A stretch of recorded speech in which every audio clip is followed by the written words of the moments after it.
TVN ਦੇਖਣ ਵਾਲੇ ਸਮੁੱਚੇ ਦਰਸ਼ਕਾਂ ਨੂੰ ਦਵਿੰਦਰ ਸਿੰਘ ਬੈਨੀਪਾਲ ਵੱਲੋਂ ਪਿਆਰ ਅਤੇ ਸਤਿਕਾਰ ਸਹਿਤ ਸਤਿ ਸ਼੍ਰੀ ਅਕਾਲ। ਦ ਬੈਨੀਪਾਲ ਸ਼ੋਅ ਵਿੱਚ ਤੁਹਾਡਾ ਸਭਨਾਂ ਦਾ ਨਿੱਘਾ ਸਵਾਗਤ। ਰੋਡਵੇਜ਼ ਕੰਡਕਟਰ ਦੀ ਧੀ ਨੇ 10ਵੀਂ ਦੇ ਇਮਤਿਹਾਨ ਵਿੱਚੋਂ ਟੌਪਰ ਬਣ ਕੇ ਚਮਕਾਇਆ ਨਾਮ। ਸ਼ਾਰਪ ਸ਼ੂਟਰ ਸੰਤੋਸ਼ ਨੇ ਪੁੱਛਗਿੱਛ ਦੌਰਾਨ ਮੂਸੇਵਾਲੇ ਨੂੰ ਮਾਰਨ ਤੋਂ ਕੀਤਾ ਸਾਫ਼ ਇਨਕਾਰ। ਸਾਬਕਾ ਅਕਾਲੀ ਵਿਧਾਇਕ ਤੋਂ ਲਾਰੈਂਸ ਬਿਸ਼ਨੋਈ ਦੇ ਨਾਮ ਤੇ ਮੰਗੀ ਗਈ ਫਰੌਤੀ। ਖਮਾਣੋਂ ਦੇ ਠੇਕੇਦਾਰ ਅਤੇ ਕਈ ਹੋਰਨਾਂ ਨੂੰ ਵੀ ਫਰੌਤੀ ਦੀਆਂ ਆਈਆਂ ਕਾਲਸ ਅਤੇ ਮੂਸੇਵਾਲੇ ਵਰਗਾ ਹਾਲ ਕਰਨ ਦੀਆਂ ਦਿੱਤੀਆਂ ਧਮਕੀਆਂ। ਲਾਰੈਂਸ ਬਿਸ਼ਨੋਈ ਦੇ ਵਕੀਲਾਂ ਦੇ ਦੋਸ਼ਾਂ ਤੋਂ ਬਾਅਦ ਬਿਸ਼ਨੋਈ ਦਾ ਹੋਇਆ ਮੈਡੀਕਲ ਚੈੱਕਅਪ ਅਤੇ ਬਿਸ਼ਨੋਈ ਨੇ ਇੱਕ ਹੋਰ ਗੈਂਗਸਟਰ ਦਾ ਨਾਮ ਉਗਲਿਆ। ਦੋਸਤੋ, ਇਹ ਕੁਝ ਜਾਣਕਾਰੀਆਂ ਪ੍ਰੋਗਰਾਮ ਦੌਰਾਨ ਸ਼ਾਮਲ ਕਰਾਂਗੇ। ਇਹਦੇ ਤੋਂ ਪਹਿਲਾਂ ਤੁਹਾਨੂੰ ਬੇਨਤੀ ਇਹ ਹੈ ਕਿ ਸਭ ਤੋਂ ਪਹਿਲਾਂ ਪ੍ਰੋਗਰਾਮ ਤਸੱਲੀ ਨਾਲ ਵੇਖ ਲੈਣਾ, ਸੁਣ ਲੈਣਾ। ਜੇਕਰ ਚੰਗਾ ਲੱਗਿਆ ਫਿਰ ਕਿਰਪਾ ਕਰਕੇ ਲਾਈਕ ਅਤੇ ਸ਼ੇਅਰ ਕਰਨ ਦੀ ਢਿੱਲ ਨਾ ਕਰਿਓ। ਦੂਸਰੀ ਬੇਨਤੀ ਇਹ ਕਿ ਜੇਕਰ ਹਾਲੇ ਤੱਕ ਤੁਸੀਂ ਆਪਣੇ ਇਸ ਚੈਨਲ ਨੂੰ ਸਬਸਕ੍ਰਾਈਬ ਨਹੀਂ ਕੀਤਾ ਤਾਂ ਕਿਰਪਾ ਕਰਕੇ ਸਬਸਕ੍ਰਾਈਬ ਕਰਕੇ ਨੋਟੀਫਿਕੇਸ਼ਨ ਵਾਲੀ ਘੰਟੀ ਜ਼ਰੂਰ ਔਨ ਕਰ ਲੈਣੀ। ਤੁਹਾਡੇ ਦਿਲੋਂ ਧੰਨਵਾਦੀ ਹੋਵਾਂਗੇ। ਤੇ ਆਓ ਆਪਣੇ ਅੱਜ ਦੇ ਇਸ ਪ੍ਰੋਗਰਾਮ ਦੌਰਾਨ ਆ ਸਾਰੀਆਂ ਜਾਣਕਾਰੀਆਂ ਨੂੰ ਵਿਸਥਾਰ ਨਾਲ ਵਿਚਾਰਨ ਤੋਂ ਪਹਿਲਾਂ ਅੱਜ ਦੁਨੀਆ ਭਰ ਦੇ ਵਿੱਚ ਮਨਾਇਆ ਜਾ ਰਿਹਾ ਫਾਦਰਸ ਡੇ। ਆਪ ਸਭਨਾਂ ਨੂੰ ਫਾਦਰਸ ਡੇ ਦੀਆਂ ਮੁਬਾਰਕਾਂ। ਤੇ ਉਹ ਗੀਤ ਦੀਆਂ ਸਤਰਾਂ ਮੈਨੂੰ ਚੇਤੇ ਆ ਰਹੀਆਂ ਨੇ ਕਿ ਮੇਰੇ ਬਾਪੂ ਵਰਗਾ ਬਾਪੂ ਰੱਬਾ ਸਾਰਿਆਂ ਦਾ ਹੋਵੇ। ਸੋ ਬਾਪੂ ਦਿਵਸ ਆਪ ਸਭਨਾਂ ਨੂੰ ਮੁਬਾਰਕ ਹੋਵੇ। ਤੇ ਹੁਣ ਕਰਦੇ ਹਾਂ ਆ ਸਾਰੀਆਂ ਖਬਰਾਂ ਦੇ ਉੱਤੇ ਵਿਸਥਾਰ ਦੇ ਨਾਲ ਗੱਲ। ਸਭ ਤੋਂ ਪਹਿਲਾਂ ਇੱਕ ਬੜੀ ਸੋਹਣੀ ਖਬਰ ਆਖ ਸਕਦੇ ਹਾਂ, ਦਿਲ ਨੂੰ ਸਕੂਨ ਦੇਣ ਵਾਲੀ ਖਬਰ ਆਖ ਸਕਦੇ ਹਾਂ। ਅੱਜ ਤੱਕ ਜੇਕਰ ਆਪਾਂ ਸਾਖਰਤਾ ਦੇ ਉੱਤੇ ਨਜ਼ਰ ਮਾਰੀਏ, ਮੁੰਡਿਆਂ ਨੂੰ ਲੋਕ ਪੜ੍ਹਾਉਣ ਵਾਸਤੇ ਤਰਜੀਹ ਦਿਆ ਕਰਦੇ ਸੀ ਅਤੇ ਬਹੁਤ ਸਾਰੀਆਂ ਧੀਆਂ ਨੂੰ ਇਸ ਹੱਕ ਤੋਂ ਵਾਂਝਾ ਕਰਦੇ ਰਹੇ। ਪਰ ਹੁਣ ਸਮਾਂ ਹੌਲੀ ਹੌਲੀ ਤਬਦੀਲ ਹੋ ਰਿਹਾ ਹੈ। ਹੁਣ ਲੜਕੀਆਂ ਕਿਸੇ ਵੀ ਫੀਲਡ ਦੇ ਵਿੱਚ ਲੜਕੀਆਂ ਦੇ ਨਾਲੋਂ ਘੱਟ ਨਹੀਂ ਹੈ। ਹਰਿਆਣਾ ਸਕੂਲ ਸਿੱਖਿਆ ਬੋਰਡ ਨੇ ਆਪਣੇ 10ਵੀਂ ਦੇ ਨਤੀਜੇ ਐਲਾਨੇ ਹੈ। ਨਤੀਜਿਆਂ ਨੇ ਮਾਪਿਆਂ ਦਾ ਨਾਮ ਰੌਸ਼ਨ ਕੀਤਾ ਤੇ ਉਸ ਮੁਟਿਆਰ ਨੇ ਆਪਣਾ ਨਾਮ ਰੌਸ਼ਨ ਕੀਤਾ ਹੈ। ਇਹਨਾਂ 10ਵੀਂ ਦੇ ਨਤੀਜਿਆਂ ਵਿੱਚ ਪਿੰਡ ਮੰਡਾਣਾ ਦੀ ਧੀ ਅਮੀਸ਼ਾ ਨੇ 500 ਅੰਕਾਂ ਦੇ ਵਿੱਚੋਂ ਇੱਕ ਘੱਟ 500 ਦੇ ਵਿੱਚੋਂ 499 ਅੰਕ ਪ੍ਰਾਪਤ ਕਰਕੇ ਸਿਖਰਲਾ ਸਥਾਨ ਪਹਿਲਾ ਸਥਾਨ ਹਾਸਲ ਕੀਤਾ ਹੈ। ਤੇ ਪੂਰੇ ਹਰਿਆਣੇ ਦੇ ਵਿੱਚੋਂ ਪਹਿਲੇ ਸਥਾਨ ਤੇ ਰਹਿਣ ਵਾਲੀ ਅਮੀਸ਼ਾ ਨੇ ਦੱਸਿਆ ਕਿ ਉਹਨੇ ਕੰਪਿਊਟਰ ਸਾਇੰਸ ਤੋਂ ਇੰਜੀਨੀਅਰਿੰਗ ਕਰਨ ਦੀ ਯੋਜਨਾ ਬਣਾਈ ਹੈ। ਉਹਨੇ ਇਹ ਵੀ ਦੱਸਿਆ ਕਿ JEE ਐਡਵਾਂਸ ਦੀ ਪ੍ਰੀਖਿਆ ਪਾਸ ਕਰਨ ਤੋਂ ਬਾਅਦ IIT ਤੋਂ ਇੰਜੀਨੀਅਰਿੰਗ ਕਰੇਗੀ। ਤੇ ਨਾਲ ਹੀ ਉਹਨੇ ਇਹ ਵੀ ਦੱਸਿਆ ਕਿ ਮੈਨੂੰ ਮੇਰੇ ਪਿਤਾ ਜੀ ਵੇਦ ਪ੍ਰਕਾਸ਼, ਜਿਹੜੇ ਕਿ ਹਰਿਆਣਾ ਰੋਡਵੇਜ਼ ਕੰਡਕਟਰ ਨੇ, ਅਤੇ ਮਾਂ ਸੁਨੀਤਾ ਜੋ ਕਿ ਇੱਕ ਘਰੇਲੂ ਔਰਤ ਹੈ, ਉਹ ਕਹਿੰਦੇ ਜੇਕਰ ਅੱਜ ਮੈਂ ਪੂਰੇ ਹਰਿਆਣੇ ਦੇ ਵਿੱਚੋਂ ਪਹਿਲਾ ਸਥਾਨ ਹਾਸਲ ਕੀਤਾ, ਸਫਲਤਾ ਪ੍ਰਾਪਤ ਕੀਤੀ ਹੈ, ਤਾਂ ਇਹਦਾ ਸਿਹਰਾ ਮੇਰੇ ਮਾਪਿਆਂ ਨੂੰ, ਮੇਰੀ ਮਾਂ ਸੁਨੀਤਾ ਅਤੇ ਪਿਤਾ ਵੇਦ ਪ੍ਰਕਾਸ਼ ਨੂੰ ਜਾਂਦਾ ਹੈ। ਤੇ ਨਾਲ ਉਹਨੇ ਸਮੁੱਚੇ ਵਿਦਿਆਰਥੀਆਂ ਨੂੰ, ਹਰਿਆਣੇ ਦੇ ਸਾਰੇ ਵਿਦਿਆਰਥੀਆਂ ਨੂੰ ਇਹ ਵੀ ਗੱਲ ਆਖੀ ਹੈ ਕਿ ਪੜ੍ਹਾਈ ਦਾ ਕੋਈ ਦਬਾਅ ਨਾ ਲਿਆ ਕਰੋ। ਤੇ ਨਾਲ ਇਹ ਵੀ ਮੈਂ ਦੱਸਦੇ ਹਾਂ ਕਿ ਉਹਦਾ ਭਰਾ ਹੀ ਵੱਡਾ, ਉਹਦੇ ਤੋਂ 12ਵੀਂ ਜਮਾਤ ਵਿੱਚ ਪੜ੍ਹਦਾ ਹੈ। ਤੇ ਨਾਲ ਹੀ ਉਹਨਾਂ ਨੇ ਇਹ ਵੀ ਆਖਿਆ ਕਿ ਮੇਰੇ ਮਾਤਾ ਪਿਤਾ ਨੇ ਮੈਨੂੰ ਮੇਰੇ ਪੂਰੇ ਸੁਪਨੇ ਕਰਨ ਦੇ ਵਾਸਤੇ ਹਮੇਸ਼ਾ ਉਤਸ਼ਾਹਿਤ ਕੀਤਾ ਹੈ। ਤੇ ਜਦੋਂ ਉਹਨੇ ਪੁੱਛਿਆ ਕਿ ਕੋਈ ਸੁਨੇਹਾ, ਉਹ ਕਹਿੰਦੀ ਸੁਨੇਹਾ ਤਾਂ ਮੈਂ ਕੀ ਦੇ ਸਕਦੀ ਹਾਂ, ਪਰ ਇਹ ਮੈਂ ਜ਼ਰੂਰ ਕਹਿਣਾ ਚਾਹੁੰਦੀ ਹਾਂ ਕਿ ਮਿਹਨਤ ਕਿਸੇ ਵੀ ਸੁਪਨੇ ਨੂੰ ਸਾਕਾਰ ਕਰ ਸਕਦੀ ਹੈ। ਅੱਜ ਦੇ ਪ੍ਰੋਗਰਾਮ ਵਿੱਚ ਪਹਿਲੀ ਸਭ ਤੋਂ ਖਬਰ ਇਸੇ ਕਰਕੇ ਸ਼ਾਮਲ ਕੀਤੀ ਹੈ ਕਿ ਧੀਆਂ ਨੂੰ ਬਰਾਬਰ ਦਾ ਮਾਣ, ਬਰਾਬਰ ਦਾ ਸਤਿਕਾਰ ਦਿਓ, ਔਰ ਕਿਸੇ ਪੱਖੋਂ ਵੀ ਉਹ ਕਿਸੇ ਫੀਲਡ ਵਿੱਚ ਅੱਜ ਘੱਟ ਨਹੀਂ ਹੈ। ਸੋ ਦਿਲ ਨੂੰ ਸਕੂਨ ਦੇਣ ਵਾਲੀ ਖਬਰ ਸੀ। ਤੇ ਹੁਣ ਆਪਾਂ ਗੱਲ ਕਰਦੇ ਹਾਂ ਕਿ ਫਰੌਤੀਆਂ ਦਾ ਦੌਰ ਕਰਦਾ ਕੋਈ ਹੈ, ਕਈ ਵਾਰੀ ਭਰਦਾ ਕੋਈ ਹੈ। ਤੁਹਾਨੂੰ ਯਾਦ ਹੋਣਾ ਹੈ ਕਿ ਜਦੋਂ ਪੰਜਾਬ ਦੇ ਵਿੱਚ ਕਾਲਾ ਦੌਰ ਚੱਲ ਰਿਹਾ ਸੀ, ਉਹਨਾਂ ਵੇਲਿਆਂ ਦੇ ਵਿੱਚ ਵੀ ਮਾਰਕ ਹੋਈ ਜਾਂਦਾ ਸੀ ਤੇ ਨਾਮ ਕਿਸ ਤੇ ਪਾ ਦਿੱਤਾ ਜਾਂਦਾ ਸੀ। ਬਹੁਤ ਸਾਰੇ ਲੋਕਾਂ ਨੇ ਉਸ ਬਲਦੀ ਅੱਗ ਦੇ ਵਿੱਚ ਆਪਣੀਆਂ ਜਿੱਦਾਂ ਕੱਢੀਆਂ ਨੇ। ਉਹਨੂੰ ਪਤਾ ਹੁੰਦਾ ਸੀ ਕਿ ਨਾਮ ਤਾਂ ਖਾੜਕੂਆਂ ਦੇ ਪੈ ਜਾਣਾ ਹੈ ਜਾਂ ਪੁਲਿਸ ਦੇ ਮੁਕਾਬਲੇ ਦਾ ਜ਼ਿਕਰ ਹੋ ਜਾਣਾ ਹੈ, ਕਿ ਸਾਡਾ ਕੀ ਪਤਾ ਲੱਗਣਾ। ਔਰ ਇੰਜ ਹੁੰਦਾ ਰਿਹਾ ਹੈ। ਆਰਾ ਹੁਣ ਵੀ ਆ ਗੈਂਗਸਟਰ ਕਲਚਰ ਦੇ ਵਿੱਚ ਲੋਕ ਆਪਣੀਆਂ ਜਿੱਦਾਂ ਜਾਂ ਪੈਸਾ ਕਮਾਉਣ ਲੱਗ ਪਿਆ। ਕੁਝ ਦਿਨ ਪਹਿਲਾਂ ਤੁਹਾਡੇ ਨਾਲ ਖਬਰ ਸਾਂਝੀ ਕੀਤੀ ਸੀ ਕਿ ਲੁਧਿਆਣੇ ਦੇ ਵਿੱਚੋਂ 2 ਨੌਜਵਾਨ ਗ੍ਰਿਫਤਾਰ ਕੀਤੇ ਸੀ। ਕੁਝ ਕੁ ਦਿਨਾਂ ਦੇ ਵਿੱਚ ਕਰੋੜ ਰੁਪਏ ਤੋਂ ਵੱਧ ਟ੍ਰਾਂਜੈਕਸ਼ਨਾਂ ਕਰ ਗਏ ਸੀ। ਤੇ ਹੁਣ ਆਹ ਖਬਰ ਮਿਲ ਰਹੀ ਹੈ ਕਿ ਪੰਜਾਬ ਦੇ ਸਾਬਕਾ ਅਕਾਲੀ ਵਿਧਾਇਕ ਅਮਰਪਾਲ ਸਿੰਘ ਬੋਨੀ ਅਜਨਾਲਾ ਅਮਰਪਾਲ ਸਿੰਘ ਬੋਨੀ ਅਜਨਾਲਾ ਕਹਿੰਦੇ ਨੇ ਕਿ ਉਹਨਾਂ ਤੋਂ 2.5 ਲੱਖ ਰੁਪਏ ਦੀ ਫਰੌਤੀ ਮੰਗੀ ਹੈ ਅਤੇ ਫਰੌਤੀ ਮੰਗਣ ਦੇ ਦੋਸ਼ ਦੇ ਵਿੱਚ ਗੈਂਗਸਟਰ ਲਾਰੈਂਸ ਬਿਸ਼ਨੋਈ ਦੇ ਗੁਰਗੇ ਭਿੰਦਾ ਦੇ ਖਿਲਾਫ ਇੱਕ ਮਾਮਲਾ ਦਰਜ ਕੀਤਾ ਗਿਆ ਹੈ। ਮੁਲਜ਼ਮ ਨੇ ਸਾਬਕਾ ਵਿਧਾਇਕ ਨੂੰ WhatsApp ਕਾਲ ਕਰਕੇ ਦਰਅਸਲ ਧਮਕੀ ਦਿੱਤੀ ਸੀ ਕਿ ਜੇ ਇਹ ਫਰੌਤੀ ਨਾ ਦਿੱਤੀ ਗਈ ਤਾਂ ਤੇਰੇ ਪਰਿਵਾਰ ਨੂੰ ਖਤਮ ਕਰ ਦਿਆਂਗਾ। ਤੇ ਗੈਂਗਸਟਰ ਦਾ ਤੁਸੀਂ ਹੌਸਲਾ ਵੇਖੋ। ਫਿਰ ਉਹਨੇ ਆਪਣਾ ਸਾਬਕਾ ਵਿਧਾਇਕ ਬੋਨੀ ਅਜਨਾਲਾ ਨੂੰ ਗੂਗਲ ਪੇ ਨੰਬਰ ਵੀ ਭੇਜਿਆ। ਮਾਮਲੇ ਦੀ ਭਾਵੇਂ ਹਾਲੇ ਵੀ ਗਹਿਰਾਈ ਨਾਲ ਜਾਂਚ ਕੀਤੀ ਜਾ ਰਹੀ ਹੈ, ਪਰ ਸਾਬਕਾ ਵਿਧਾਇਕ ਬੋਨੀ ਅਜਨਾਲਾ ਨੇ ਦੱਸਿਆ ਕਿ 17 ਜੂਨ ਸੀ। 17 ਜੂਨ ਨੂੰ WhatsApp ਤੇ ਧਮਕੀ ਭਰਿਆ ਉਹਨੂੰ ਫੋਨ ਆਇਆ। ਫੋਨ ਕਰਨ ਵਾਲੇ ਨੇ ਨਾਮ ਵੀ ਆਪਣਾ ਦੱਸਿਆ ਅਤੇ ਨਾਲ ਕਿਹਾ ਕਿ ਉਹ ਲਾਰੈਂਸ ਬਿਸ਼ਨੋਈ ਗਰੁੱਪ ਤੋਂ ਹੈ। 2.5 ਲੱਖ ਰੁਪਏ ਦਿੱਤੇ ਜਾਣ, ਜਲਦ ਦਿੱਤੇ ਜਾਣ ਤੇ ਜਲਦ ਹੀ SBI ਅਕਾਊਂਟ ਦੇ ਵਿੱਚ ਇਹ ਪੈਸਾ ਜਮ੍ਹਾਂ ਕਰਵਾ ਦਿੱਤਾ ਜਾਵੇ। ਜਦੋਂ ਇਹ ਪੁੱਛਿਆ ਕਿ ਪੈਸੇ ਕਿਉਂ ਦੇਵੇ, ਮੈਂ ਤੇਰੇ ਪੈਸੇ ਦੇਣੇ ਆ, ਕਾਰਨ ਕੀ ਹੈ? ਕਹਿੰਦੇ ਜਦੋਂ ਉਹਨੂੰ ਮੈਂ ਕਾਊਂਟਰ ਕੁਐਸਚਨ ਕੀਤਾ, ਸਵਾਲ ਕੀਤਾ ਤਾਂ ਫਿਰ ਫੋਨ ਕੱਟ ਗਿਆ। ਤੇ ਬੋਨੀ ਅਜਨਾਲਾ ਦੇ ਦੱਸਣ ਅਨੁਸਾਰ ਇਸ ਤੋਂ ਕੁਝ ਕੁ ਦੇਰ ਬਾਅਦ ਫਿਰ ਫੋਨ ਆਇਆ। ਫੋਨ ਕਰਨ ਵਾਲੇ ਨੇ ਕਿਹਾ ਕਿ ਮੈਸੇਜ ਚੈੱਕ ਕਰੋ। ਮੁਲਜ਼ਮ ਨੇ ਉਹਨੂੰ ਵਾਪਸ ਮੈਸੇਜ ਭੇਜਿਆ ਤੇ 4:30 ਵਜੇ ਗੂਗਲ ਪੇ ਨੰਬਰ ਭੇਜਿਆ ਗਿਆ ਜੋ ਕਿ ਗੁਰਪ੍ਰੀਤ ਸਿੰਘ ਦੇ ਨਾਮ ਤੇ ਸੀ। ਉਹਦੇ ਤੋਂ ਬਾਅਦ ਪੈਸਿਆਂ ਲਈ ਮੁਲਜ਼ਮ ਉਹਨਾਂ ਨੂੰ ਵਾਰ-ਵਾਰ ਫੋਨ ਕਰਦਾ ਰਿਹਾ, ਪਰ ਉਹ ਕਹਿੰਦੇ ਮੁੜ ਕੇ ਮੈਂ ਫੋਨ ਚੱਕਿਆ ਨਹੀਂ। ਬੋਨੀ ਨੇ ਆਖਿਆ ਕਿ ਉਹਨੂੰ ਵੀ ਖਤਰਾ ਹੈ, ਉਹਦੇ ਸਮੁੱਚੇ ਪਰਿਵਾਰ ਦੀ ਜਾਨ ਨੂੰ ਵੀ ਖਤਰਾ ਹੈ। ਇਸ ਕਰਕੇ ਪੁਲਿਸ ਨੇ ਸ਼ਿਕਾਇਤ ਤਾਂ ਦਰਜ ਕਰ ਲਈ ਹੈ, ਮਾਮਲਾ ਦਰਜ ਕਰ ਲਿਆ ਹੈ ਤੇ ਨਾਲ ਉਹਨਾਂ ਨੇ ਪੁਲਿਸ ਕਮਿਸ਼ਨਰ ਤੋਂ ਇੱਕ ਮੰਗ ਕੀਤੀ ਹੈ ਕਿ ਵੀ ਮੈਨੂੰ ਬੁਲਟ ਪ੍ਰੂਫ ਗੱਡੀ ਵੀ ਦਿਓ, ਨਾਲ ਹੁਣ ਕਮਾਂਡੋ ਵੀ ਦੇ ਦਿਓ।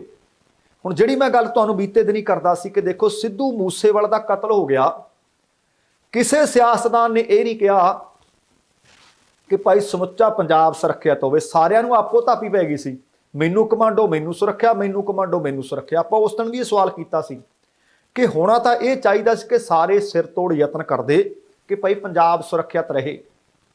ਸਿਰਫ ਤੁਹਾਨੂੰ ਆਪਣੀ ਸੁਰੱਖਿਆ ਦਾ ਪਿਆ ਤੇ ਲੋਕ ਠੱਠੇ ਖੁੱਜ ਜਾਣ, ਪਰ ਇਹ ਫਰੌਤੀਆਂ ਦਾ ਦੌਰ ਆ ਗਿਆ ਲੱਗਦਾ ਹੈ। ਔਰ ਨਾਲ ਉਹ ਸਿੱਧੂ ਮੂਸੇਵਾਲੇ ਦੇ ਕਤਲ ਦਾ ਹਵਾਲਾ ਵੀ ਦਿੰਦੇ ਨੇ ਧਮਕੀ ਦੇਣ ਵਾਲੇ। ਖਮਾਣੋ ਸ਼ਹਿਰ ਜ਼ਿਲ੍ਹਾ ਫਤਿਹਗੜ੍ਹ ਸਾਹਿਬ 'ਚ ਪੈਂਦਾ। ਖਮਾਣੋ ਤੋਂ ਖਬਰ ਮਿਲੀ ਹੈ ਕਿ ਉੱਥੇ ਵੀ ਲਾਰੈਂਸ ਬਿਸ਼ਨੋਈ ਗਰੁੱਪ ਦੇ ਨਾਂ ਤੇ ਇੱਕ ਠੇਕੇਦਾਰ ਤੋਂ ਫਰੌਤੀ ਮੰਗੀ ਗਈ ਹੈ। ਜਿਹੜੀ ਜਾਣਕਾਰੀ ਦਿੱਤੀ ਗਈ ਹੈ ਉਹਦੇ ਅਨੁਸਾਰ ਲਖਵਿੰਦਰ ਸਿੰਘ ਨੇ, ਜੋ ਕਿ ਖਮਾਣੋ ਦੇ ਰਹਿਣ ਵਾਲੇ ਹੈ, ਉਹਨਾਂ ਨੇ ਦੱਸਿਆ ਕਿ ਕਿਸੇ ਬਾਹਰਲੇ ਨੰਬਰ ਤੋਂ ਉਹਨਾਂ ਨੂੰ WhatsApp ਕਾਲ ਆਈ ਹੈ। ਉਹਨਾਂ ਨੇ ਅੱਗਿਓਂ ਫੋਨ ਚੁੱਕਿਆ ਤਾਂ ਉਸ ਅਣਪਛਾਤੇ ਵਿਅਕਤੀ ਨੇ ਉਹਨਾਂ ਨੂੰ ਫੋਨ ਦੇ ਉੱਤੇ ਫਰੌਤੀ ਦੀ ਮੰਗ ਕੀਤੀ। ਉਹਨਾਂ ਨੇ ਕਿਹਾ ਕਿ ਅਸੀਂ ਲਾਰੈਂਸ ਬਿਸ਼ਨੋਈ ਗਰੁੱਪ ਦੇ ਮੈਂਬਰ ਹਾਂ, ਜੇਕਰ ਤੁਸੀਂ ਸਾਨੂੰ ਪੈਸੇ ਨਾ ਦਿੱਤੇ ਤਾਂ ਹੋਣਾ ਪਤਾ ਤੁਹਾਡਾ ਕੀ ਹੈ? ਕਹਿੰਦੇ ਕੀ ਹੋਣਾ ਹੈ? ਕਹਿੰਦੇ ਜੋ ਸਿੱਧੂ ਮੂਸੇਵਾਲੇ ਦਾ ਹੋਇਆ ਸੀ ਤੁਹਾਡੇ ਨਾਲ ਵੀ ਉਹੀ ਕਰ ਦਿੱਤਾ ਜਾਊ ਅਤੇ ਤੁਹਾਡੀ ਦੁਕਾਨ ਦੇ ਕੋਲ ਕੁਝ ਆਦਮੀ ਰਹਿ ਗਏ ਆ, ਉਹ ਤੁਸੀਂ ਦੇਖੋ ਕਿ ਉਹਨਾਂ ਨੂੰ ਪੈਸੇ ਦੇ ਦਿਓ। ਹੁਣ ਇਸ ਠੇਕੇਦਾਰ ਨੇ ਦੱਸਿਆ ਕਿ ਉਹਨਾਂ ਦੇ ਫੋਨ ਤੇ ਆਡੀਓ ਸੰਦੇਸ਼ ਭੇਜ ਕੇ ਪੈਸਿਆਂ ਦੀ ਮੰਗ ਕੀਤੀ ਜਾ ਰਹੀ ਹੈ, ਜਾਨੋਂ ਮਾਰਨ ਦੀਆਂ ਧਮਕੀਆਂ ਵੀ ਦਿੱਤੀਆਂ ਜਾ ਰਹੀਆਂ ਨੇ। ਉਹਨਾਂ ਨੇ ਮਾਮਲਾ ਦਰਜ ਵੀ ਕਰਵਾ ਦਿੱਤਾ ਹੈ ਤੇ ਇਹਦੀ ਜਾਂਚ ਪੜਤਾਲ ਵੀ ਸ਼ੁਰੂ ਕਰ ਦਿੱਤੀ ਹੈ। ਇਸੇ ਤਰ੍ਹਾਂ ਅੰਮ੍ਰਿਤਸਰ ਜ਼ਿਲ੍ਹੇ 'ਚ ਪੈਂਦਾ ਥਾਣਾ ਕੰਬੋ ਦੀ ਪੁਲਿਸ ਨੂੰ ਵੀ ਇੱਕ ਸੂਚਨਾ ਮਿਲੀ ਹੈ ਕਿ ਉੱਥੇ ਵੀ ਕਿਸ ਤੋਂ 5 ਲੱਖ ਰੁਪਏ ਦੀ ਫਰੌਤੀ ਮੰਗੀ ਗਈ ਹੈ ਤੇ ਫਰੌਤੀ ਮੰਗਣ ਵਾਲੇ ਨੇ ਗੈਂਗਸਟਰ ਗੋਲਡੀ ਬਰਾੜ ਦਾ ਨਾਮ ਲਿਆ ਤੇ ਗੋਲਡੀ ਬਰਾੜ ਦੇ ਨਾਮ ਤੇ ਮਾਮਲਾ ਵੀ ਦਰਜ ਕਰ ਲਿਆ ਗਿਆ ਹੈ। ਪੁਲਿਸ ਨੂੰ ਜਿਹੜੀ ਸ਼ਿਕਾਇਤ ਦਿੱਤੀ ਗਈ ਆ ਉਹ ਦਿੱਤੀ ਆ ਜਸਵੀਰ ਸਿੰਘ ਵਡਾਲਾ ਹੈ। ਜਸਵੀਰ ਸਿੰਘ ਵਾਸੀ ਵਡਾਲਾ ਭਿੱਟੇਵੜ ਨੇ ਦੱਸਿਆ ਕਿ ਤਕਰੀਬਨ ਰਾਤ ਦੇ 11 ਕੁ ਵਜੇ ਸੀ। ਉਹਨਾਂ ਨੂੰ ਵੀ ਫੋਨ ਕਿਸੇ ਵਿਦੇਸ਼ੀ ਨੰਬਰ ਤੋਂ ਗਿਆ। ਵਿਦੇਸ਼ੀ ਨੰਬਰ ਤੋਂ ਉਹਨਾਂ ਨੂੰ ਜਦੋਂ ਫੋਨ ਗਿਆ ਤੇ ਫੋਨ ਕਰਨ ਵਾਲਾ ਕਹਿੰਦਾ ਕਿ ਉਹ ਗੋਲਡੀ ਬਰਾੜ ਬੋਲ ਰਿਹਾ ਤੇ ਤੁਸੀਂ 5 ਲੱਖ ਰੁਪਇਆ ਸਾਨੂੰ ਫਰੌਤੀ ਦਿਓ। ਫਰੌਤੀ ਨਾ ਦੇਣ ਦੀ ਸੂਰਤ ਵਿੱਚ ਧਮਕੀ ਉਹਨਾਂ ਨੂੰ ਵੀ ਉਹੀ ਹੈ ਜਿਹੜੀ ਇੱਧਰ ਖਮਾਣੋ ਵਾਲਿਆਂ ਨੂੰ ਹੈ, ਜਿਹੜੀ ਉਧਰ ਬੋਨੀ ਅਜਨਾਲਾ ਨੂੰ ਹੈ। ਇਸ ਮਸਲੇ ਦੀ ਵੀ ਜਾਂਚ ਕੀਤੀ ਜਾ ਰਹੀ ਹੈ। ਹੁਣ ਤੁਸੀਂ ਦੇਖੋ ਕਿ ਸੱਚਮੁੱਚ ਇਹ ਗੋਲਡੀ ਬਰਾੜ ਹੀ ਮੰਗ ਰਿਹਾ ਹੈ ਕਿ ਸੱਚਮੁੱਚ ਉਹ ਲਾਰੈਂਸ ਬਿਸ਼ਨੋਈ ਗਰੁੱਪ ਦੇ ਬੰਦੇ ਵੀ ਹੈ, ਕਿਉਂਕਿ ਜਿਹੜੇ ਦੋਸ਼ੀ ਪਿਛਲੇ ਦਿਨੀ ਲੁਧਿਆਣਾ ਤੋਂ ਫੜੇ ਗਏ ਸੀ ਕਹਿੰਦੇ ਉਹ ਵੀ ਇਹੀ ਸੀ, ਪਰ ਜਿੰਨੀ ਜਾਂਚ ਪੜਤਾਲ ਪੁਲਿਸ ਨੇ ਕੀਤੀ ਹੈ ਉਹਨਾਂ ਦਾ ਕਿਸੇ ਗਰੁੱਪ, ਕਿਸੇ ਗੈਂਗਸਟਰ ਗਰੋਹ ਦੇ ਨਾਲ ਨਾਤਾ ਸਾਹਮਣੇ, ਰਿਸ਼ਤਾ ਸਾਹਮਣੇ ਆਇਆ ਨਹੀਂ। ਇਹਦਾ ਮਤਲਬ ਆ ਜਾਂਦੀ ਗੰਗਾ ਚ ਅਗਲਾ ਕਹਿੰਦਾ ਚਲੋ ਆਪਾਂ ਵੀ ਇੱਕ ਤਾਰੀ ਲਾ ਚੱਲੀਏ। ਹੁਣ ਅਗਲੀ ਖਬਰ ਹੈ ਲਾਰੈਂਸ ਬਿਸ਼ਨੋਈ ਦੇ ਨਾਲ ਸੰਬੰਧਿਤ ਹੀ ਹੈ। ਪੁੱਛ ਪੜਤਾਲ ਉਹਦੇ ਕੋਲੋਂ ਹੋ ਰਹੀ ਹੈ। ਕੱਲ ਤੁਹਾਨੂੰ ਦੱਸਿਆ ਸੀ ਕਿ ਉਹਨੇ ਇੱਕ ਬਿਹਾਰ ਦੇ ਗੈਂਗਸਟਰ ਦਾ ਨਾਮ ਲਿਆ ਰਾਜਾ ਦਾ, ਉਹਨੂੰ ਗ੍ਰਿਫਤਾਰ ਕਰ ਲਿਆ ਸੀ ਤੇ ਹੁਣ ਅੱਜ ਦੀ ਪੁੱਛਗਿੱਛ ਵਿੱਚ ਉਹਨੇ ਕੁਝ ਹੋਰ ਰਾਜ ਉਗਲ ਦਿੱਤੇ ਹੈ। ਹੁਣ ਪੁਲਿਸ ਦਾ ਦੱਸਣਾ ਹੈ ਕਿ ਮਾਨਸਾ ਦੀ ਤਾਮਕੋਟ ਜੇਲ੍ਹ ਤੋਂ ਗੈਂਗਸਟਰ ਮਨਮੋਹਨ ਸਿੰਘ ਮੋਹਣਾ ਨੂੰ ਪ੍ਰੋਡਕਸ਼ਨ ਵਾਰੰਟ ਤੇ ਲਿਆਂਦਾ ਗਿਆ ਔਰ ਇਹ ਮੋਹਣਾ ਦਾ ਨਾਮ ਦਰਅਸਲ ਪੁੱਛਗਿੱਛ ਦੇ ਵਿੱਚ ਲਾਰੈਂਸ ਬਿਸ਼ਨੋਈ ਨੇ ਲਿਆ। ਮੋਹਣੇ ਦਾ ਨਾਮ ਲਾਰੈਂਸ ਬਿਸ਼ਨੋਈ ਤੋਂ ਜਦੋਂ ਪੁੱਛਗਿੱਛ ਕੀਤੀ ਗਈ ਸੀ ਉਸ ਵਕਤ ਸਾਹਮਣੇ ਆਇਆ। ਹੁਣ ਮੋਹਣੇ ਤੋਂ ਵੀ ਮੂਸੇਵਾਲਾ ਕਤਲकांड ਦੇ ਸੰਬੰਧੀ ਪੁੱਛਗਿੱਛ ਕੀਤੀ ਜਾਏਗੀ। ਜਾਣਕਾਰੀ ਅਨੁਸਾਰ ਗੈਂਗਸਟਰ ਮੋਹਣੇ ਤੇ ਇਲਜ਼ਾਮ ਇਹ ਲੱਗੇ ਨੇ ਕਿ ਜਦੋਂ ਪੰਜਾਬ ਵਿਧਾਨ ਸਭਾ ਦੀਆਂ ਚੋਣਾਂ ਹੋ ਰਹੀਆਂ ਸੀ ਤਾਂ ਉਹ ਸਿੱਧੂ ਮੂਸੇਵਾਲੇ ਦੀ ਰੇਕੀ ਕਰਿਆ ਕਰਦਾ ਸੀ। ਇਹਦਾ ਮਤਲਬ ਕਿਉਂਕਿ ਜਨਵਰੀ ਮਹੀਨੇ ਤੋਂ ਸਾਜ਼ਿਸ਼ ਰਚੀ ਗਈ ਸੀ, ਇਸ ਦਾ ਮਤਲਬ ਇਹ ਹੈ ਕਿ ਆਉਣ ਵਾਲੇ ਦਿਨਾਂ ਵਿੱਚ ਕੁਝ ਹੋਰ ਵਿਅਕਤੀਆਂ ਦੇ ਨਾਮ ਵੀ ਲਾਰੈਂਸ ਬਿਸ਼ਨੋਈ ਜਾਂ ਹੋਰ ਜਿਹੜੇ ਵਿਅਕਤੀ ਮੁਲਜ਼ਮ ਦੇ ਤੌਰ ਤੇ ਇਸ ਕੇਸ 'ਚ ਫੜੇ ਗਏ ਨੇ ਉਹ ਦੱਸ ਸਕਦੇ ਆ। ਮਾਨਸਾ ਜ਼ਿਲ੍ਹੇ 'ਚ ਪੈਂਦਾ ਪਿੰਡ ਰੱਲੀ ਦੇ ਰਹਿਣ ਵਾਲੇ ਮੋਹਣੇ ਦੇ ਵਿਰੁੱਧ ਤਕਰੀਬਨ 1 ਦਰਜਨ ਕੇਸ ਪਹਿਲਾਂ ਵੀ ਦਰਜ ਨੇ। ਮੋਹਣਾ ਟਰੱਕ ਯੂਨੀਅਨ ਦੇ ਪ੍ਰਧਾਨ ਰਹੇ ਦਰਸ਼ਨ ਸਿੰਘ ਤੇ ਹੋਏ ਜਾਨਲੇਵਾ ਹਮਲੇ ਦੇ ਦੋਸ਼ਾਂ ਦੇ ਵਿੱਚ ਇਸ ਵਕਤ ਜੇਲ੍ਹ ਦੇ ਵਿੱਚ ਬੰਦ ਸੀ, ਪਰ ਉਸ ਨੂੰ ਲਾਰੈਂਸ ਬਿਸ਼ਨੋਈ ਦਾ ਨਾਮ ਲੈਣ ਤੋਂ ਬਾਅਦ ਪ੍ਰੋਡਕਸ਼ਨ ਵਾਰੰਟ ਤੇ ਲਿਆਂਦਾ ਗਿਆ ਤੇ ਹੁਣ ਉਮੀਦ ਹੈ ਕਿ ਸਾਰਿਆਂ ਨੂੰ, ਜਿਸ ਤਰ੍ਹਾਂ ਬੀਤੇ ਦਿਨੀ ਤੁਹਾਡੇ ਨਾਲ ਜ਼ਿਕਰ ਕੀਤਾ ਸੀ ਕਿ ਜਿੰਨੀਆਂ ਵੀ ਗ੍ਰਿਫਤਾਰੀਆਂ ਹੋਈਆਂ ਨੇ ਜਾਂ ਜਿਹਨੂੰ ਵੀ ਪ੍ਰੋਡਕਸ਼ਨ ਵਾਰੰਟ ਤੇ ਲਿਆਂਦਾ ਹੋਇਆ ਉਹਨਾਂ ਨੂੰ ਲਾਰੈਂਸ ਬਿਸ਼ਨੋਈ ਦੇ ਸਾਹਮਣੇ ਬਿਠਾਲ ਕੇ ਪੁੱਛਗਿੱਛ ਕੀਤੀ ਜਾਏਗੀ। ਤੇ ਉਧਰਲੇ ਪਾਸੇ ਲਾਰੈਂਸ ਬਿਸ਼ਨੋਈ ਨੇ ਆਪਣੇ ਵਕੀਲ ਨੂੰ ਕੀ ਦੱਸਿਆ ਜਾਂ ਵਕੀਲ ਉਹਦਾ ਕੀ ਮਹਿਸੂਸ ਕਰ ਰਿਹਾ ਹੈ, ਜਿਹਦੇ ਤੋਂ ਬਾਅਦ ਉਹਦਾ ਮੈਡੀਕਲ ਚੈੱਕਅਪ ਕਰਵਾਇਆ ਗਿਆ। ਦਰਅਸਲ ਉਹਦਾ ਮੈਡੀਕਲ ਚੈੱਕਅਪ ਕਰਵਾਇਆ ਗਿਆ। ਦਰਅਸਲ ਮੂਸੇਵਾਲੇ ਦੇ ਕਤਲकांड ਦੇ ਸਬੰਧ ਵਿੱਚ ਦਿੱਲੀ ਦੀ ਤਿਹਾੜ ਜੇਲ੍ਹ ਚੋਂ ਲਿਆਂਦਾ ਸੀ ਲਾਰੈਂਸ ਬਿਸ਼ਨੋਈ ਨੂੰ। ਹੁਣ ਲਾਰੈਂਸ ਦੇ ਵਕੀਲ ਨੇ ਪੰਜਾਬ ਪੁਲਿਸ ਤੇ ਵੱਡੇ ਦੋਸ਼ ਮੜ ਦਿੱਤੇ ਹੈ। ਉਹਦੇ ਵਕੀਲ ਨੇ ਕਿਹਾ ਕਿ ਪੰਜਾਬ ਪੁਲਿਸ ਮੇਰੇ ਮੁਵੱਕਲ ਤੋਂ ਰਿਮਾਂਡ ਦੇ ਦੌਰਾਨ 3rd ਡਿਗਰੀ ਟਾਰਚਰ ਕਰ ਰਹੀ ਹੈ। ਗੈਂਗਸਟਰ ਲਾਰੈਂਸ ਦਾ ਵਕੀਲ ਹੈ ਵਿਸ਼ਾਲ ਚੋਪੜਾ ਨੇ ਕਿਹਾ ਕਿ ਪੁਲਿਸ ਲਾਰੈਂਸ ਤੋਂ ਔਨ ਕੈਮਰੇ 'ਚ ਪੁੱਛਗਿੱਛ ਨਹੀਂ ਕਰ ਰਹੀ, ਜਦੋਂ ਕਿ ਅਦਾਲਤ ਦੇ ਸਾਹਮਣੇ ਇਹ ਗੱਲ ਉਹਨਾਂ ਨੇ ਵਿਸ਼ਵਾਸ ਦਿਵਾਇਆ ਸੀ, ਮੰਨੀ ਸੀ ਕਿ ਲਾਰੈਂਸ ਤੋਂ ਜਿੰਨੀ ਵੀ ਪੁੱਛਗਿੱਛ ਕਰਾਂਗੇ ਕੈਮਰਾ ਔਨ ਕਰਕੇ ਪੁੱਛਗਿੱਛ ਕੀਤੀ ਜਾਊਗੀ। ਉਹ ਕਹਿੰਦੇ ਪੁਲਿਸ ਇਸ ਪੁੱਛਗਿੱਛ ਦੇ ਵਿੱਚ ਬਹੁਤ ਸਾਰੇ ਨਿਯਮਾਂ ਦੀ ਉਲੰਘਣਾ ਕਰ ਰਹੀ ਹੈ। ਉਹ ਕਹਿੰਦੇ ਲਾਰੈਂਸ ਦਾ ਮੈਡੀਕਲ ਚੈੱਕਅਪ ਵੀ ਉਹ ਆਪਣੀ ਮਨਮਰਜ਼ੀ ਨਾਲ ਕਰਵਾ ਰਹੇ ਨੇ। ਡਾਕਟਰਾਂ ਨੂੰ ਕਹਿ ਦਿੰਦੇ ਨੇ ਕਿ ਕੋਈ ਸੱਟ ਫੇਟੇ 'ਚ ਲਿਖਣੀ ਨਹੀਂ। ਇਹ ਦੋਸ਼ ਲਾਇਆ ਉਹਨੇ। ਇਹਨਾਂ ਮਾਮਲੇ ਨੂੰ ਲੈ ਕੇ ਉਹ ਕਹਿੰਦੇ ਮੈਂ ਅਦਾਲਤ ਦਾ ਦਰਵਾਜ਼ਾ ਖੜਕਾਉਣ ਜਾ ਰਿਹਾ ਤੇ ਪਟੀਸ਼ਨ ਦਾਇਰ ਕਰਨ ਜਾ ਰਹੇ ਹਾਂ। ਉਹਨਾਂ ਇਹ ਵੀ ਕਿਹਾ ਕਿ ਕੋਰਟ ਰਾਹੀਂ ਲਾਰੈਂਸ ਤੋਂ ਔਨ ਕੈਮਰਾ ਪੁੱਛਗਿੱਛ ਦੀ ਰਿਕਾਰਡਿੰਗ ਮੰਗੀ ਜਾਊਗੀ ਕਿ ਤੁਸੀਂ ਕਹਿੰਦੇ ਹੋ ਕਿ ਅਸੀਂ ਉਹ ਜਿਹੜੀਆਂ ਉੱਥੇ ਵਿਸ਼ਵਾਸ ਦਿਵਾ ਕੇ ਆਏ ਹਾਂ ਮਾਨਯੋਗ ਅਦਾਲਤ ਨੂੰ ਕਿ ਅਸੀਂ ਔਨ ਕੈਮਰਾ ਪੁੱਛਗਿੱਛ ਕਰਾਂਗੇ, ਦਿਓ ਰਿਕਾਰਡਿੰਗ। ਹੁਣ ਵੇਖਦੇ ਹਾਂ ਕਿ ਕੀ ਸੱਚਮੁੱਚ ਪੰਜਾਬ ਪੁਲਿਸ ਕੋਲ ਕੋਈ ਔਨ ਰਿਕਾਰਡਿੰਗ ਪੁੱਛਗਿੱਛ ਦੀ ਵੀਡੀਓ ਹੈ ਜਾਂ ਨਹੀਂ, ਤਾਂ ਕਿ ਕਹਿੰਦੇ ਸਾਫ਼ ਹੋ ਸਕੇ ਕਿ ਅਦਾਲਤ ਵੱਲੋਂ ਜੋ ਆਦੇਸ਼ ਪੰਜਾਬ ਪੁਲਿਸ ਨੂੰ ਦਿੱਤੇ ਗਏ ਸੀ ਕਿ ਉਹਦਾ ਪਾਲਣ ਕੀਤਾ ਜਾ ਰਿਹਾ ਹੈ ਜਾਂ ਫਿਰ ਨਹੀਂ। ਵਕੀਲ ਚੋਪੜਾ ਨੇ ਕਿਹਾ ਕਿ ਲਾਰੈਂਸ ਨੂੰ ਉਹ ਮਿਲਣ ਵੀ ਨਹੀਂ ਦੇ ਰਹੇ, ਜਦੋਂ ਕਿ ਮੈਂ ਵਕੀਲ ਹਾਂ, ਮੇਰੇ ਨਾਲ ਉਹ ਗੱਲਬਾਤ ਕਰੇਗਾ ਤੇ ਗੱਲਬਾਤ ਕਰਨੀ ਬੜੀ ਲਾਜ਼ਮੀ ਹੈ। ਉਹ ਕਹਿੰਦੇ ਜਿਹੜੇ ਦਿਨ ਤੋਂ ਲਾਰੈਂਸ ਨੂੰ ਦਿੱਲੀ ਤੋਂ ਪੰਜਾਬ ਲਿਆਂਦਾ ਗਿਆ ਉਹਨੂੰ ਬਚਾਅ ਪੱਖ ਦੇ ਵਕੀਲਾਂ ਤੋਂ ਬਗੈਰ ਅਦਾਲਤ ਦੇ ਵਿੱਚ ਪੇਸ਼ ਕੀਤਾ ਜਾਂਦਾ ਹੈ, ਕਿਉਂਕਿ ਉਹਨਾਂ ਨੇ ਇਹ ਦੋਸ਼ ਲਾਏ ਨੇ ਕਿ ਅਸੀਂ ਤਾਂ ਤਿਆਰੀਆਂ ਹੀ ਕਰਦੇ ਰਹਿ ਗਏ। ਜਿਸ ਦਿਨ ਦਿੱਲੀ ਤੋਂ ਟ੍ਰਾਂਜ਼ਿਟ ਰਿਮਾਂਡ ਤੇ ਲਿਆਂਦਾ ਹੁਣ ਤਾਂ ਸਵੇਰੇ ਜੱਜ ਸਾਹਿਬ ਦੇ ਘਰ ਹੀ ਲੈ ਗਏ, ਸਾਨੂੰ ਤਾਂ ਸੂਰਜ ਚੜ੍ਹਦੇ ਨੂੰ ਪਤਾ ਲੱਗਾ ਕਿ 7 ਦਿਨਾਂ ਦਾ ਰਿਮਾਂਡ ਵੀ ਲੈ ਲਿਆ। ਹੁਣ ਉਧਰ ਲਾਰੈਂਸ ਤੋਂ ਪੁੱਛ ਕਰ ਰਹੇ ਜਾਂਚ ਅਧਿਕਾਰੀਆਂ ਦਾ ਕਹਿਣਾ ਹੈ ਕਿ ਲਾਰੈਂਸ ਤੋਂ ਨਿਯਮਾਂ ਦੇ ਤਹਿਤ ਪੁੱਛਗਿੱਛ ਕੀਤੀ ਜਾ ਰਹੀ ਹੈ, ਉਹ ਪੂਰੀ ਤਰ੍ਹਾਂ ਠੀਕ ਹੈ, ਕੋਈ ਉਹਦੇ ਤੇ 3rd ਡਿਗਰੀ ਨਹੀਂ ਵਰਤੀ ਜਾ ਰਹੀ। ਧਿਆਨ ਰਹੇ ਕਿ ਇਸ ਮਾਮਲੇ ਦੇ ਵਿੱਚ ਹੁਣ ਤੱਕ 10 ਮੁਲਜ਼ਮਾਂ ਨੂੰ ਫੜਿਆ ਹੋਇਆ। ਪੁਲਿਸ ਨੂੰ 4 ਸ਼ੂਟਰਾਂ ਦੀ ਹਾਲੇ ਵੀ ਤਲਾਸ਼ ਹੈ। ਪੰਜਾਬ ਪੁਲਿਸ ਤੁਹਾਨੂੰ ਯਾਦ ਕਰਵਾ ਦਿਆਂ ਕਿ ਬੀਤੀ 14 ਤਰੀਕ ਨੂੰ 14 ਜੂਨ ਨੂੰ ਲਾਰੈਂਸ ਨੂੰ ਦਿੱਲੀ ਤੋਂ ਪੰਜਾਬ ਲਿਆਈ ਸੀ, ਮਾਨਸਾ ਦੀ ਅਦਾਲਤ ਦੇ ਵਿੱਚ ਪੇਸ਼ ਕੀਤਾ ਸੀ। ਉਹਦੇ ਤੋਂ ਬਾਅਦ ਖਰੜ ਸਥਿਤ CIA ਪੁਲਿਸ ਸਟੇਸ਼ਨ ਲਿਆਂਦਾ ਗਿਆ ਸੀ, ਜਿੱਥੇ ਪਹਿਲੇ ਦਿਨ ਉਸ ਤੋਂ ਕਰੀਬ 2.5 ਘੰਟਿਆਂ ਤੱਕ ਜੇਲ੍ਹ ਤੋਂ ਪ੍ਰੋਡਕਸ਼ਨ ਵਾਰੰਟ ਤੇ ਲਿਆਂਦੇ ਗਏ ਗੈਂਗਸਟਰਾਂ ਦੇ ਸਾਹਮਣੇ ਬਿਠਾਲ ਕੇ ਪੁੱਛਗਿੱਛ ਕੀਤੀ ਗਈ ਸੀ। ਤੇ ਪੁੱਛਗਿੱਛ ਤੋਂ ਬਾਅਦ ਪਹਿਲਾਂ ਤਾਂ ਇਹੀ ਦੱਸਿਆ ਗਿਆ ਸੀ ਕਿ ਉਹਨੂੰ ਕਿਸੇ ਅਗਿਆਤ ਥਾਂ ਤੇ ਲੈ ਗਏ ਆ, ਪਰ ਬਾਅਦ ਚ ਪਤਾ ਲੱਗਿਆ ਸੀ ਕਿ ਨਹੀਂ, ਉਹ ਖਰੜੀ ਹੈ।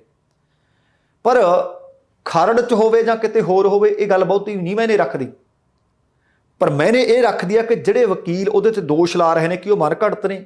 ਕਾਰਨ ਇਹ ਹੈ ਕਿ ਇੱਕ ਪਾਸੇ ਵਕੀਲ ਕਹਿ ਰਿਹਾ ਹੈ ਕਿ 14 ਤਰੀਕ ਤੋਂ ਬਾਅਦ ਲਾਰੈਂਸ ਦੇ ਨਾਲ ਉਹਨੂੰ ਮਿਲਣ ਨਹੀਂ ਦਿੱਤਾ ਗਿਆ, ਆਪਸ ਦੇ ਵਿੱਚ ਉਹਨਾਂ ਦਾ ਕੋਈ ਕੁਨੈਕਟ ਨਹੀਂ ਹੋ ਰਿਹਾ।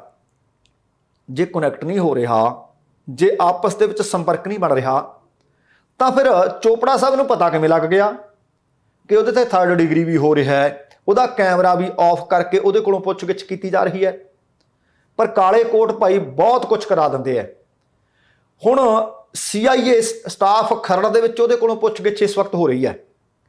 ਪੁਲਿਸ ਇਸ ਮਾਮਲੇ ਦੇ ਵਿੱਚ ਲਾਰੈਂਸ ਨੂੰ ਮੁੱਖ ਮੁਲਜ਼ਮ ਮੰਨ ਰਹੀ ਹੈ, ਕਿਉਂਕਿ ਦਿੱਲੀ ਪੁਲਿਸ ਨੇ ਵੀ ਇਹੋ ਹੀ ਆਖਿਆ ਸੀ ਕਿ ਸਾਜ਼ਿਸ਼ ਘਾੜਾ ਲਾਰੈਂਸ ਹੀ ਹੈ। ਤੇ ਜਿਹੜੇ ਹੁਣ ਲਾਰੈਂਸ ਦੇ ਵਕੀਲ ਨੇ ਇਹ ਦੋਸ਼ ਲਾਏ ਨੇ, ਤੇ ਇਹਨਾਂ ਦੋਸ਼ਾਂ ਤੋਂ ਬਾਅਦ 3 ਡਾਕਟਰਾਂ ਦੀ ਟੀਮ CIA ਦਫ਼ਤਰ ਖਰੜ ਪਹੁੰਚੀ, ਜਿੱਥੇ ਉਹਨਾਂ ਨੇ ਬਿਸ਼ਨੋਈ ਦੀ ਮੈਡੀਕਲ ਜਾਂਚ ਕੀਤੀ ਹੈ। ਤੇ ਵਕੀਲ ਵਿਸ਼ਾਲ ਚੋਪੜਾ ਦੇ ਦੋਸ਼ਾਂ ਤੋਂ ਬਾਅਦ ਲਾਰੈਂਸ ਬਿਸ਼ਨੋਈ ਦੀ ਮੈਡੀਕਲ ਜਾਂਚ ਲਈ ਸਿਵਲ ਹਸਪਤਾਲ ਖਰੜ ਦੇ ਡਾਕਟਰਾਂ ਦਾ 3 ਮੈਂਬਰੀ ਪੈਨਲ ਬਣਾਇਆ ਗਿਆ ਸੀ, ਜਿਨ੍ਹਾਂ ਨੇ ਬਿਸ਼ਨੋਈ ਦੀ ਜਾਂਚ ਕੀਤੀ ਹੈ। ਇੱਥੇ ਇਹ ਵੀ ਦੱਸਣਾ ਬਣਦਾ ਕਿ 3 ਦਿਨ ਪਹਿਲਾਂ ਬਿਸ਼ਨੋਈ ਦਾ ਮੈਡੀਕਲ ਚੈੱਕਅਪ ਕਰਵਾਇਆ ਗਿਆ ਸੀ, ਪਰ ਉਸ ਚੈੱਕਅਪ ਦੇ ਵਿੱਚ ਇੱਕ ਪਾਸੇ ਉਹਨਾਂ ਦੇ ਵਕੀਲ ਚੋਪੜਾ ਕਹਿੰਦੇ ਆ ਕਿ ਉਹਨੂੰ ਕੁੱਟਿਆ ਜਾ ਰਿਹਾ, ਮਾਰਿਆ ਜਾ ਰਿਹਾ, 3rd ਡਿਗਰੀ ਕੀਤਾ ਜਾ ਰਿਹਾ, ਪਰ ਉਹਦੇ ਵਿੱਚੋਂ ਮੁਕੰਮਲ ਤੌਰ ਤੇ ਫਿੱਟ ਪਾਇਆ ਗਿਆ ਸੀ। ਪਰ ਹੁਣ ਦੂਸਰੇ ਪਾਸੇ ਹੋ ਸਕਦਾ ਹੈ ਭਾਈ ਜਿਹੜਾ ਵਿਸ਼ਾਲ ਚੋਪੜਾ ਕਹਿੰਦਾ ਹੈ ਕਿ ਮਰਜ਼ੀ ਦੇ ਨਾਲ ਉਹਦਾ ਮੈਡੀਕਲ ਜੋ ਕਹਿੰਦੇ ਨੇ ਉਹ ਲਿਖਾਇਆ ਜਾ ਰਿਹਾ, ਪਰ ਹੁਣ ਆ 3 ਮੈਂਬਰੀ ਪੈਨਲ ਨੇ ਉਹਦਾ ਮੈਡੀਕਲ ਕੀਤਾ। ਵੇਖਦੇ ਹਾਂ ਕਿ ਵਕੀਲ ਦੀਆਂ ਕਈਆਂ ਗੱਲਾਂ ਬੇਬੁਨਿਆਦ ਨੇ ਜਾਂ ਸੱਚਮੁੱਚ ਉਹਦੇ ਵਿੱਚ 3rd ਡਿਗਰੀ ਸਾਹਮਣੇ ਆਉਂਦੀ ਹੈ। ਪਰ ਦੂਸਰੇ ਪਾਸੇ ਇਸ ਪੁੱਛਗਿੱਛ ਦੇ ਵਿੱਚੋਂ ਨਿਕਲ ਕੇ ਕੀ ਸਾਹਮਣੇ ਆ ਰਿਹਾ ਹੈ, ਕੱਲ ਵੀ ਤੁਹਾਡੇ ਨਾਲ ਡਿਟੇਲਡ ਜਾਣਕਾਰੀ ਸਾਂਝੀ ਕੀਤੀ ਸੀ, ਪਰ ਹੁਣ ਪੁੱਛਗਿੱਛ ਦੇ ਵਿੱਚੋਂ ਕਈ ਚੀਜ਼ਾਂ ਹੋਰ ਨਿਖਰ ਕੇ ਸਾਹਮਣੇ ਆਈਆਂ ਨੇ। ਤਸਵੀਰ ਇਸ ਕਤਲकांड ਦੀ ਤਕਰੀਬਨ ਰੋਜ਼ ਕੁਝ ਨਾ ਕੁਝ ਸਾਫ਼ ਅਤੇ ਕਿਤੇ ਨਾ ਕਿਤੇ ਧੁੰਦਲੀ ਵੀ ਲੱਗਦੀ ਹੈ। ਬਾਲੀਵੁੱਡ ਦੇ ਵਿੱਚ ਜਿਵੇਂ ਹੁੰਦਾ ਸੀ, ਲੱਗਦਾ ਕਿ ਪੰਜਾਬ ਦੀ ਮਿਊਜ਼ਿਕ ਇੰਡਸਟਰੀ ਦੇ ਵਿੱਚ ਵੀ ਜ਼ਿਆਦਾਤਰ ਨੌਜਵਾਨ ਗਾਇਕਾਂ ਦੇ ਨਾਲ ਉੱਤਰੀ ਭਾਰਤ ਦੇ ਵਿੱਚ ਸਰਗਰਮ ਪ੍ਰਮੁੱਖ ਗੈਂਗਸਟਰ ਗਰੁੱਪਾਂ ਦੇ ਡੂੰਘੇ ਸਬੰਧ ਮੰਨੇ ਜਾ ਰਹੇ ਨੇ, ਜਿਹੜੇ ਗਾਇਕਾਂ ਨੂੰ ਆਪਣੇ ਨਾਲ ਜੋੜਦੇ ਵੀ ਹੈ ਤੇ ਫਿਰ ਆਪਣੇ ਇਸ਼ਾਰਿਆਂ ਤੇ ਚਲਾਉਂਦੇ ਵੀ ਹੈ। ਹੁਣ ਸਿੱਧੂ ਮੂਸੇਵਾਲੇ ਦਾ ਕਤਲ ਹੁੰਦਾ ਹੈ, ਔਰ ਕਤਲ ਦੇ ਪਿਛਲੀਆਂ ਕਾਰਵਾਈਆਂ ਕੀ ਸੀ, ਕਿਉਂ ਕਤਲ ਹੋ ਗਿਆ, ਕਾਰਨ ਕੀ ਰਹੇ। ਕੋਈ ਕਹਿੰਦਾ ਉਹਦਾ ਸੁਭਾਅ ਸੀ, ਕੋਈ ਕਹਿੰਦਾ ਉਹਦਾ ਗੀਤ ਸੀ, ਕੋਈ ਕਹਿੰਦਾ ਉਹਦਾ ਬੜਬੋਲਾਪਣ ਸੀ, ਕੋਈ ਕਹਿੰਦਾ ਉਹਦਾ ਮਸ਼ਹੂਰੀ ਸੀ। ਕੁਝ ਵੀ ਹੋਵੇ, ਪਰ ਜੋ ਜਾਂਚ ਪੜਤਾਲ ਦੇ ਵਿੱਚੋਂ ਨਿਕਲ ਕੇ ਸਾਹਮਣੇ ਆਇਆ, ਮੈਂ ਤੁਹਾਡੇ ਨਾਲ ਉਹ ਸਾਂਝਾ ਕਰਨਾ ਚਾਹੁੰਦਾ। ਮੂਸੇਵਾਲੇ ਨੇ ਇੱਕ ਗੀਤ ਗਾਇਆ ਸੀ, ਬੰਬੀਹਾ ਬੋਲੇ। ਹੁਣ ਜਾਂਚ ਦੇ ਵਿੱਚੋਂ ਇਹ ਗੱਲ ਸਾਫ਼ ਹੋ ਰਹੀ ਹੈ ਕਿ ਸਿੱਧੂ ਮੂਸੇਵਾਲੇ ਦੇ ਕਤਲ ਦਾ ਅਹਿਮ ਕਾਰਨ ਬਣ ਕੇ ਸਾਹਮਣੇ ਆਇਆ ਬੰਬੀਹਾ ਬੋਲੇ। ਹੁਣ ਲਾਰੈਂਸ ਬਿਸ਼ਨੋਈ ਨੇ ਪੁੱਛਗਿੱਛ ਦੇ ਵਿੱਚ ਇਹ ਖੁਲਾਸਾ ਕੀਤਾ ਹੈ। ਉਹਦੇ ਤੋਂ ਇਸ ਗੱਲ ਦੀ ਪੁਸ਼ਟੀ ਹੁੰਦੀ ਨਜ਼ਰ ਆ ਰਹੀ ਹੈ ਕਿ ਪੰਜਾਬੀ ਮਿਊਜ਼ਿਕ ਇੰਡਸਟਰੀ ਦੇ ਵਿੱਚ ਗੈਂਗਸਟਰ ਨੂੰ ਜਾਂ ਗੈਂਗਸਟਰਵਾਦ ਪੂਰੀ ਤਰ੍ਹਾਂ ਘਰ ਕਰ ਚੁੱਕਿਆ ਹੈ। ਇਹ ਕਬੱਡੀ ਦੇ ਵਿੱਚ ਵੀ ਇਸ ਤਰ੍ਹਾਂ ਦੋਸ਼ ਲੱਗਦੇ ਆ ਕਿ ਕਬੱਡੀ ਦੇ ਵਿੱਚ ਵੀ ਬਹੁਤ ਸਾਰੇ ਗੈਂਗਸਟਰ ਨੇ ਜਿਨ੍ਹਾਂ ਦੀ ਘੁਸਪੈਠ ਹੋ ਚੁੱਕੀ ਹੈ, ਤੇ ਇਹਦਾ ਮਤਲਬ ਮਿਊਜ਼ਿਕ ਇੰਡਸਟਰੀ ਦੇ ਵਿੱਚ ਵੀ ਘੁਸਪੈਠ ਹੋ ਚੁੱਕੀ ਹੈ, ਜਿਸ ਦੀ ਵਰਤੋਂ ਗੈਂਗਸਟਰ ਨਾ ਸਿਰਫ ਲੱਖਾਂ ਰੁਪਏ ਦੀ ਐਕਸਟੋਰਸ਼ਨ ਲੈਂਦੇ ਆ ਉਹਨਾਂ ਤੋਂ ਫਰੌਤੀਆਂ ਮੰਗਦੇ ਆ, ਉਹਨਾਂ ਤੋਂ ਵਸੂਲੀਆਂ ਕੀਤੀਆਂ ਜਾਂਦੀਆਂ ਨੇ, ਫਰੌਤੀਆਂ ਕੀਤੀਆਂ ਜਾਂਦੀਆਂ ਨੇ। ਸਗੋਂ ਉਹਨਾਂ ਨੂੰ ਜਿਹੜੇ ਆਪਣੀ ਪਸੰਦ ਦੇ ਗਾਣੇ ਗਵਾਉਣ ਵਾਸਤੇ ਦਬਾਅ ਵੀ ਬਣਾਇਆ ਜਾਂਦਾ ਕਿ ਇਸ ਤਰ੍ਹਾਂ ਦਾ ਗੀਤ ਗਾਓ ਬਈ, ਇਸ ਤਰ੍ਹਾਂ ਦੇ ਹਥਿਆਰ ਦਿਖਾਓ ਬਈ। ਹੁਣ ਤਿਹਾੜ ਜੇਲ੍ਹ ਤੋਂ ਪ੍ਰੋਡਕਸ਼ਨ ਵਾਰੰਟ ਤੇ ਲਿਆਂਦਾ ਹੋਇਆ ਬਿਸ਼ਨੋਈ, ਪੁੱਛਗਿੱਛ ਤੋਂ ਕੀਤੀ ਜਾ ਰਹੀ ਹੈ। ਉਹਦੇ ਵਿੱਚ ਹੀ ਇਸ ਗੱਲ ਦਾ ਖੁਲਾਸਾ ਹੋਇਆ ਕਿ ਮੂਸੇਵਾਲੇ ਦੇ ਕਤਲ ਦਾ ਕਾਰਨ ਇੱਕ ਤਾਂ ਅਕਾਲੀ ਆਗੂ ਵਿੱਕੀ ਮਿੱਡੂ ਖੇੜਾ, ਉਹਨੇ ਕੱਲ ਵੀ ਮੈਂ ਜ਼ਿਕਰ ਕੀਤਾ ਸੀ, ਉਹ ਕਹਿੰਦਾ ਖੂਨ ਦਾ ਬਦਲਾ ਲਿਆ। ਵਿੱਕੀ ਮਿੱਡੂ ਖੇੜਾ ਮੇਰਾ ਭਰਾ ਸੀ, ਉਹਦੇ ਕਤਲ ਦਾ ਬਦਲਾ ਤਾਂ ਲੈਣਾ ਬਣਦਾ ਸੀ। ਇਹਦੇ ਤੋਂ ਇਲਾਵਾ ਕਈ ਹੋਰ ਵੀ ਕਾਰਨ ਨੇ ਜਿਨ੍ਹਾਂ ਕਰਕੇ ਉਹਨਾਂ ਦੇ ਨਿਸ਼ਾਨੇ ਤੇ ਸਿੱਧੂ ਮੂਸੇਵਾਲਾ ਸੀ।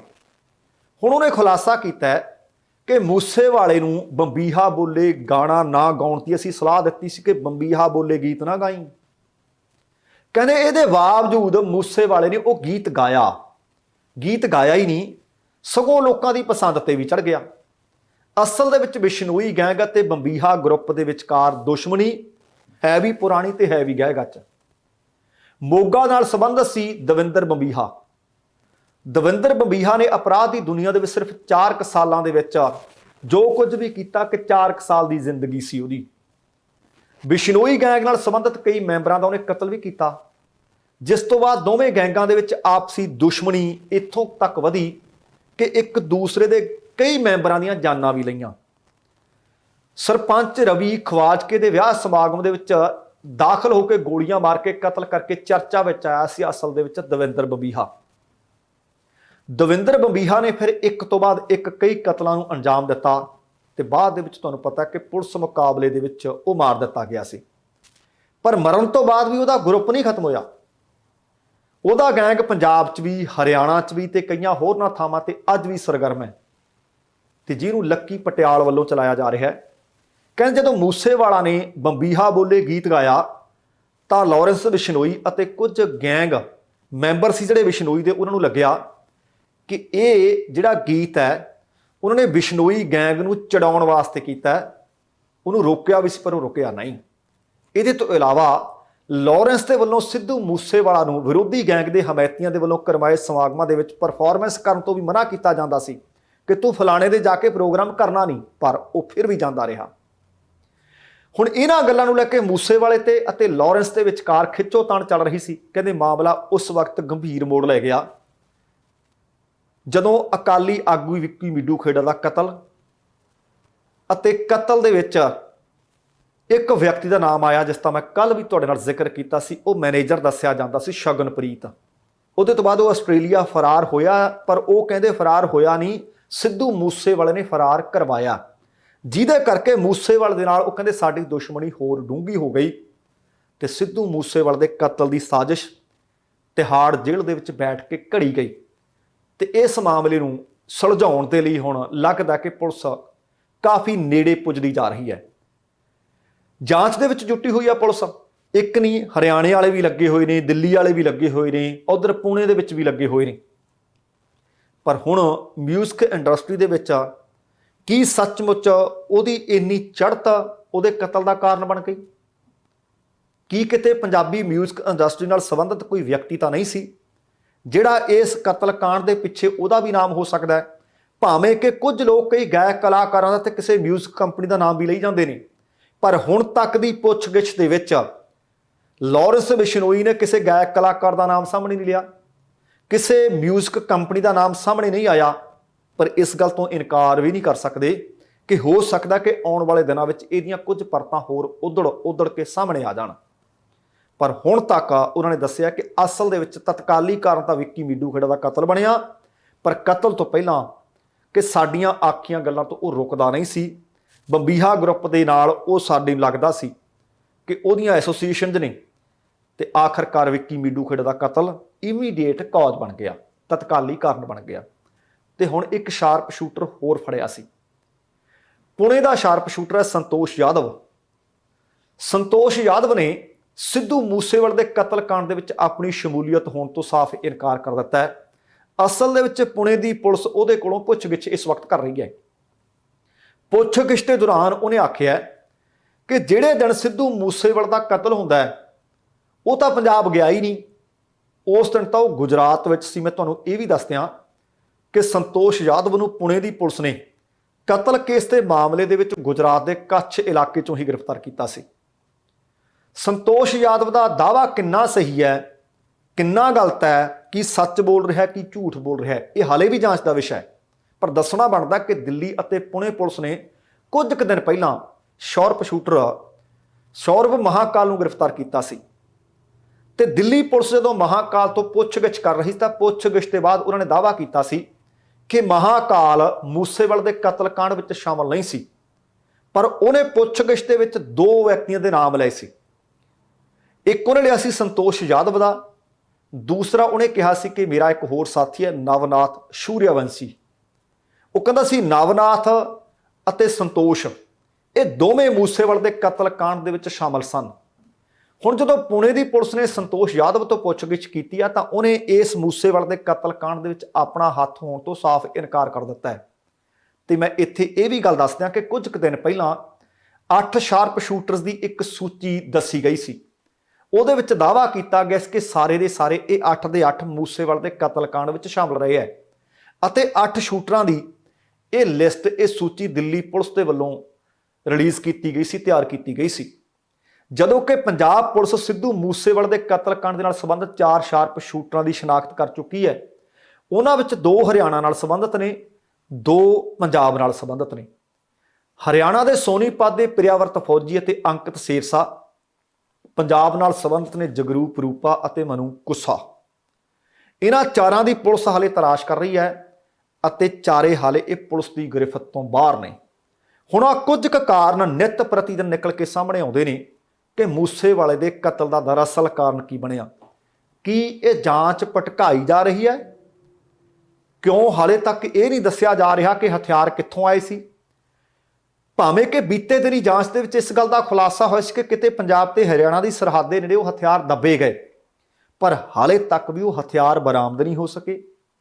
ਹਾਲੇ ਤੱਕ ਵੀ ਜਿਹੜੇ 4 ਸ਼ਾਰਪ ਸ਼ੂਟਰਾਂ ਦੇ ਬਾਬਤ ਪੰਜਾਬ ਪੁਲਿਸ ਦਾਅਵਾ ਕਰ ਰਹੀ ਹੈ ਕਿ ਉਹਨਾਂ ਨੇ ਸਿੱਧੂ ਮੂਸੇਵਾਲੇ ਦੇ ਕਤਲ ਨੂੰ ਅੰਜਾਮ ਦਿੱਤਾ, ਉਹ 4 ਦੀ ਹਲੇ ਪੈੜ ਪੰਜਾਬ ਪੁਲਿਸ ਨੱਪ ਨਹੀਂ ਸਕੀ। ਵੇਖਦੇ ਹਾਂ ਕਿ ਆਉਣ ਵਾਲੇ ਦਿਨਾਂ ਦੇ ਵਿੱਚ ਕਿ ਇਹਨਾਂ 4 ਦੀਆਂ ਗ੍ਰਿਫਤਾਰੀਆਂ ਕਰ ਸਕਣ ਦੇ ਵਿੱਚ ਪੰਜਾਬ ਪੁਲਿਸ ਕਾਮਯਾਬ ਹੁੰਦੀ ਹੈ। ਕੀ ਸੱਚਮੁੱਚ ਉਹ ਪੰਜਾਬ 'ਚ ਹਨ ਵੀ ਜਾਂ ਨਹੀਂ? ਕੀ ਹਥਿਆਰ ਬਰਾਮਦ ਹੁੰਦੇ ਨੇ ਜਾਂ ਨਹੀਂ? ਬਹੁਤ ਸਾਰੇ ਸਵਾਲ ਨੇ। ਸੋ ਦੋਸਤੋ, ਇਹ ਸੀ ਕੁੱਲ ਮਿਲਾ ਕੇ ਆਪਣਾ ਅੱਜ ਦਾ ਪ੍ਰੋਗਰਾਮ।